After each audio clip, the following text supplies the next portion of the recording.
d'Emmanuel Macron et Vincent Crasse, ex-employé de La République En Marche. On va essayer d'y voir plus clair parce que ça devient de plus en plus complexe cette affaire avec Sarah Lou Cohen, chef du service police-justice de BFM TV.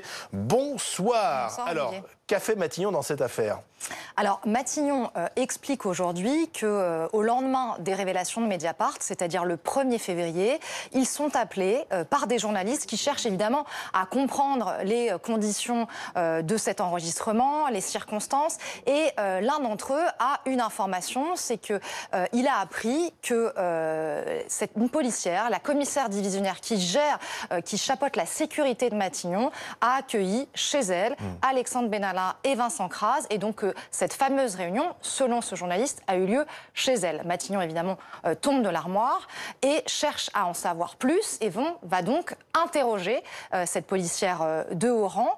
Et donc, à l'issue de cette audition, cette femme explique qu'elle n'a pas reçu Alexandre Benalla et Vincent Crasse, que ce n'est pas elle qui est à l'origine de la violation de leur contrôle judiciaire, parce qu'il faut rappeler qu'à ce moment-là, on est fin juillet, les deux hommes sont mis en examen et que, selon Mediapart et cet enregistrement, ils se voient physiquement. Donc elle dit non, je n'ai pas reçu ces deux hommes. En revanche, elle confirme que fin juillet, oui, Alexandre Benalla est bienvenu chez elle. Il y avait d'autres personnes lors de cette réunion et elle explique qu'elle connaît Alexandre Benalla depuis plusieurs mois et que c'est la raison pour laquelle il est venu chez elle. Évidemment, l'irruption de ce personnage dans cette histoire interroge. C'est quand même une femme qui a des fonctions très importantes. C'est la chef du GSPR, le groupe de sécurité du Premier ministre. Celle qui s'occupe de la sécurité de Matignon. Exactement. On est fin juillet. Cet homme, Alexandre Benalla, il est déjà poursuivi pour violence. Il a été licencié de l'Élysée et pourtant, il continue à entretenir avec cette femme des relations privilégiées. Donc, cette femme, elle est aujourd'hui au cœur de l'enquête. Elle nie avoir effectué l'enregistrement. Oui, alors elle nie avoir effectué l'enregistrement, mais donc pourquoi Matignon arrive dans cette histoire? C'est qu'au vu des éléments et de cet entretien que le directeur de cabinet a avec la chef du GSPR, eh bien il estime qu'il faut transmettre ces éléments à la justice. Donc en fait c'est Matignon qui indirectement va déclencher l'ouverture de cette enquête qui provoque effectivement cette tentative de perquisition dans les locaux de Mediapart. Parce que Matignon ne peut pas directement déclencher une enquête du parquet. Judiciaire. C'est pas possible, il y a une indépendance. C'est ce qu'a rappelé d'ailleurs Nicole Belloubet, qui était interrogée là-dessus cet après-midi à l'Assemblée nationale. Elle réfute toute instrumentalisation de la justice, toute quelconque instruction donnée au procureur de Paris. Je n'utilise pas la justice à des fins personnelles, voilà ce que dit la garde des Sceaux. Le respect de la loi m'interdit de donner quelques instructions en matière individuelle. Donc on voit aujourd'hui quand même l'exécutif qui est obligé de s'expliquer, ça devient de plus en plus compliqué.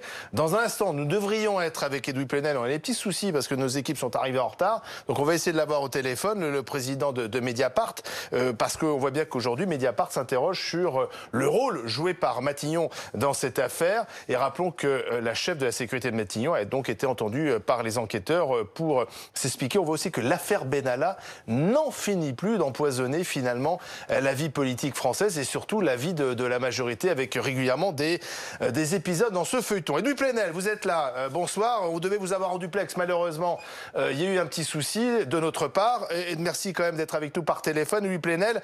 Donc pour vous, en fait, Matignon a transmis des informations au procureur de Paris. Et ces informations ont finalement permis au parquet de déclencher cette tentative de perquisition de vos locaux, c'est ça ?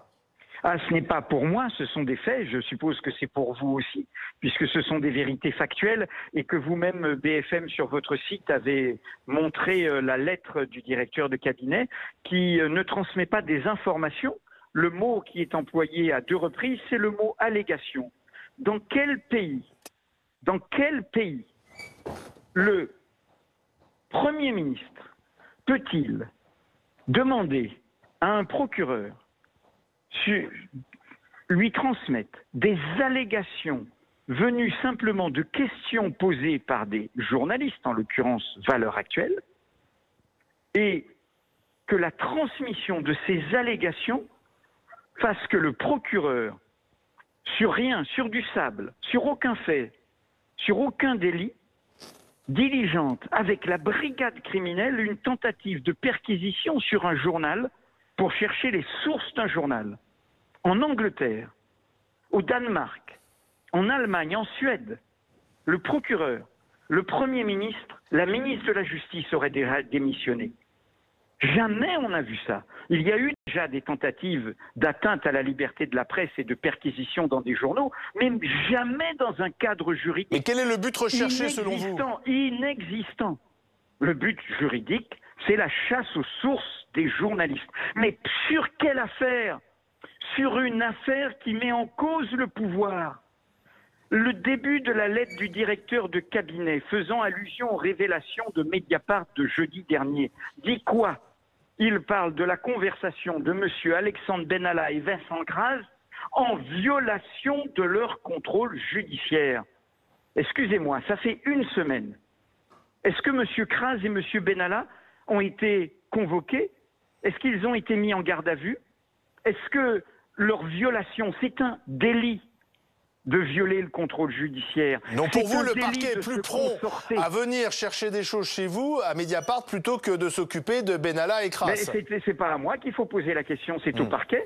Alors Nicole Belloubet a répondu... En tant que journaliste, vous êtes concerné, vous aussi. Oui, Édouard Plenel, Nicole Belloubet, qui a été interpellé à l'Assemblée nationale cet après-midi, réfute toute instrumentalisation de la justice, réfute toute instruction qui serait donnée au procureur de Paris. Je n'utilise pas la justice à des fins personnelles. Le respect de la loi m'interdit de donner quelconque instruction en matière individuelle. Mais elle ment et les faits sont là, et y compris sur le site de BFM. Excusez-moi, c'est une lettre du directeur de cabinet du Premier ministre qui transmet des allégations au procureur qui provoque tout cela. Je rappelle que ce procureur a été nommé dans des circonstances très particulières, alors que les 3 candidats choisis par le Conseil supérieur de la magistrature ont été refusés par M. Macron. Et que M. Édouard Philippe a dit « j'assume de faire le choix de quelqu'un avec qui je vais bien m'entendre », c'est-à-dire un procureur qui n'est pas indépendant et qui est choisi par le pouvoir exécutif et qui, en clair, va au-devant de ses désirs. En l'occurrence, les désirs, c'est de ne pas s'intéresser au fond de ce qu'a révélé Mediapart, l'affaire Benalla, l'indulgence, le soutien, la protection dont bénéficie M. Benalla, le fait qu'il se moque et qu'il fait un pied de nez à la justice, en effaçant des preuves, car c'est ça que nous révélons, en étant compromis dans une histoire de contrat russe qui est un scandale immense. Et la justice ne bouge pas là-dessus, ne fait rien là-dessus, et essaye, et heureusement nous nous sommes dressés contre ça, essaye, et elle continue, car ils font des auditions, de connaître les sources de ceux qui ont permis à Mediapart de révéler ce scandale. Vous n'êtes pas scandalisé vous-même en tant que journaliste ?